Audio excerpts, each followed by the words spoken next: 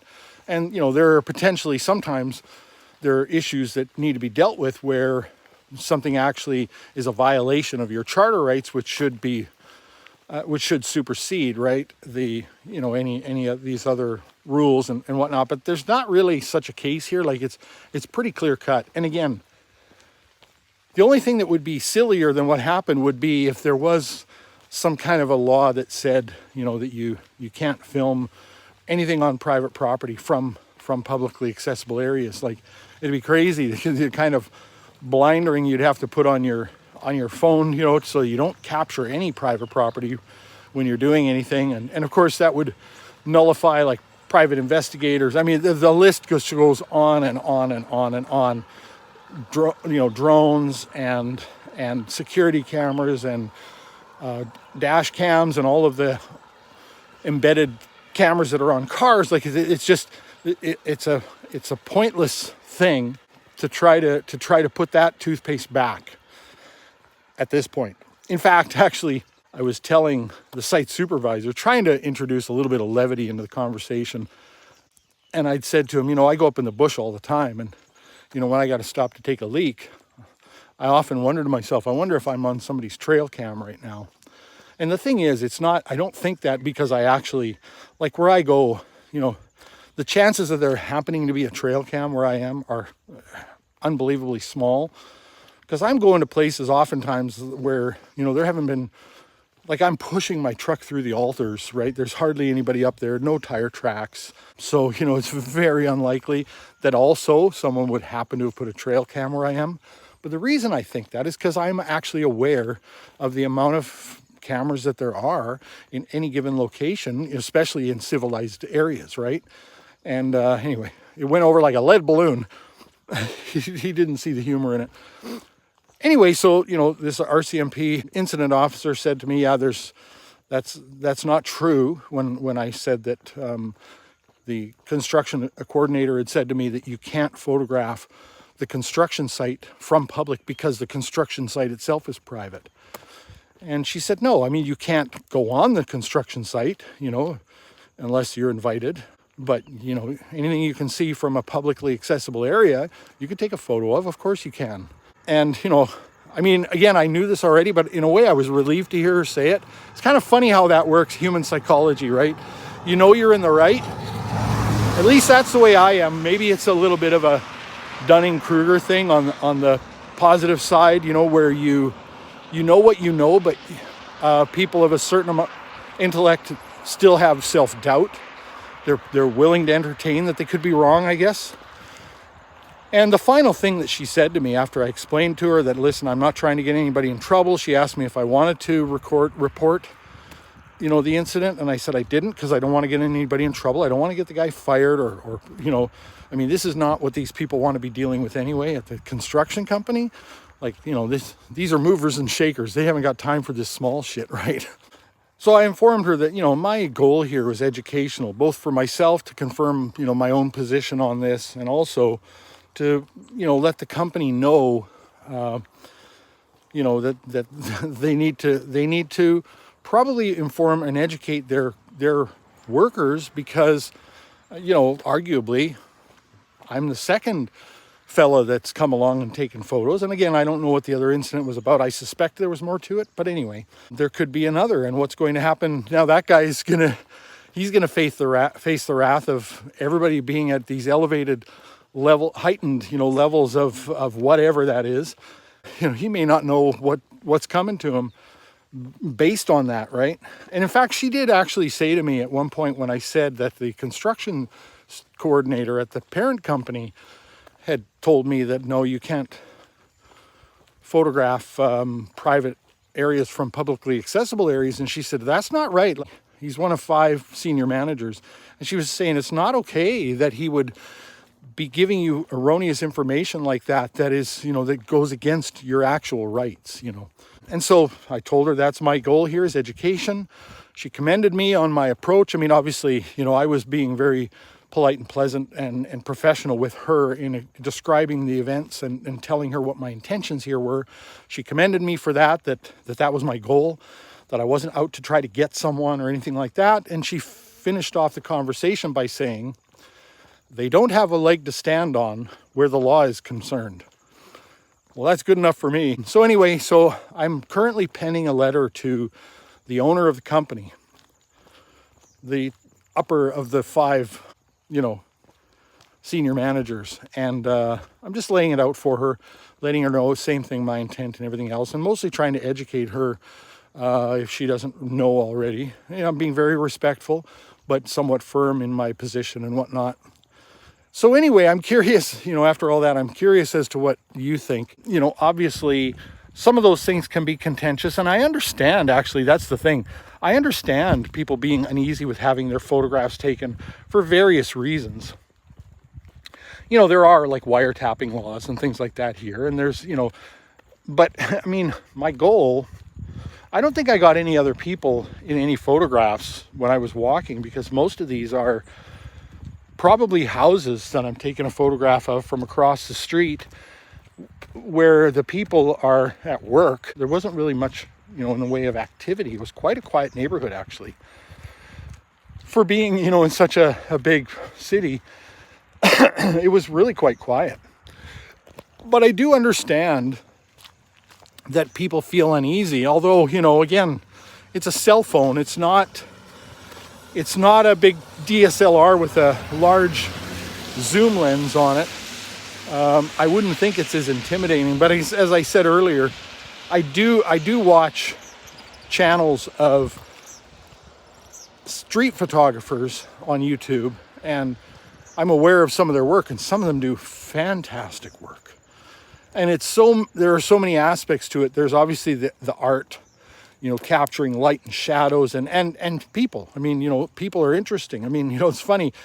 Probably a lot of us would love to sit down with a coffee table book of street photography, but there's a good number of the self-same people who would be interested to see that come unglued and come at someone sideways if they actually dared to take a picture of them in public. So it's kind of a strange thing. But, then there's also the documentary aspect of it, and I really enjoy looking at street photography from the 50s and the 60s and those different eras where you're capturing the era itself, right? And all of the the different facets of that, the housing and the vehicles and the colors and the wardrobe and the furnitures. And one of the most interesting, I can't remember the photographer now, but I read or just looked at a coffee table type book of a photographer who did like motels of the 70s, hotels, motels.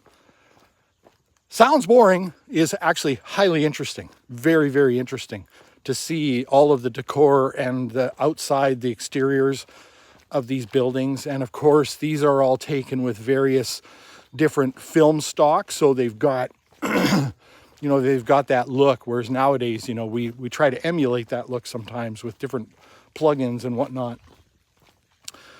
And a lot of these street photographers get harassed. They try to be very discreet. They try to take very quick pictures. Some of them actually will try to take pictures from down by their abdomen, and so that they don't look like they're taking a picture. And some of them get physically assaulted.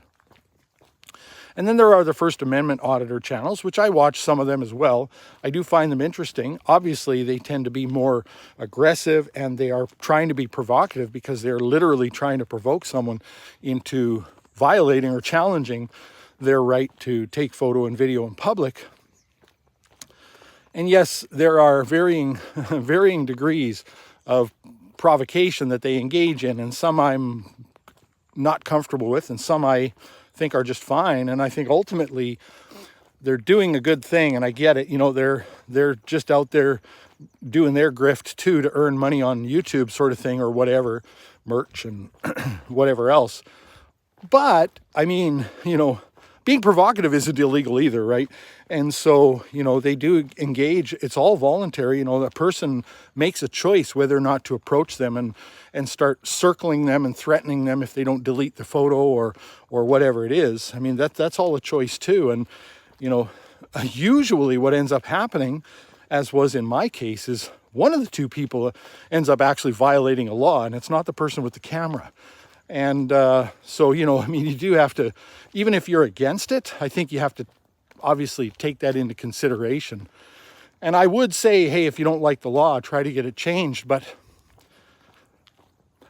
I don't see that happening. And of course, if it were to happen, you know what would happen, right?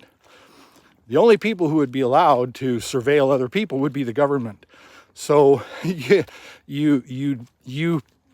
propose that idea, you know, to curtail the rights of people to take photos in public at your own peril, right?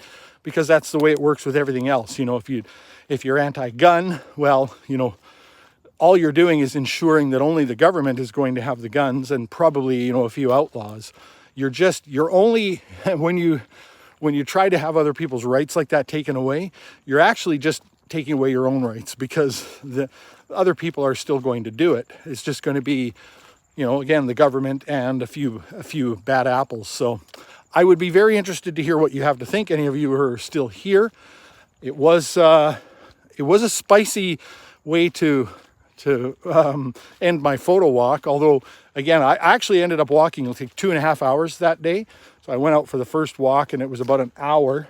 Then that afternoon, when my daughter was working, I went out again, and I kind of got myself not lost, but there's a lot of dead end streets, but with alleys that kind of connect. And I was looking at them on Google Maps, and some of them didn't connect the way I thought.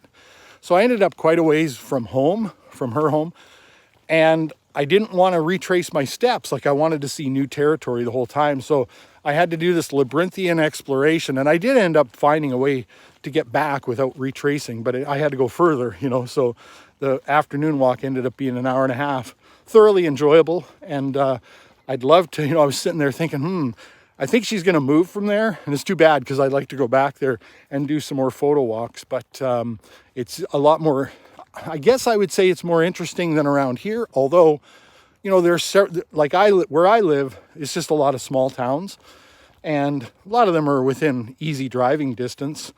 And so, you know, I've been planning that anyway, to do a photo walk in some of these small towns around here. And yeah, there's interesting things there. I mean, really, wherever there's human habitation, there's interest. But I found that particularly interesting, I guess, because it's not my normal space. So I would be very interested to hear what you have to, you know, what you think about the whole idea of photographing in public, expecting people not to take your picture, even when they're not actually taking a picture of you, you just happen to be in the frame. The future of surveillance and cameras and how ubiquitous they are, like, is it a fool's errand to try to prevent someone from capturing an image of you? Is there a point in you know, is there a point in the day when you're not captured on someone's camera? Thanks for watching.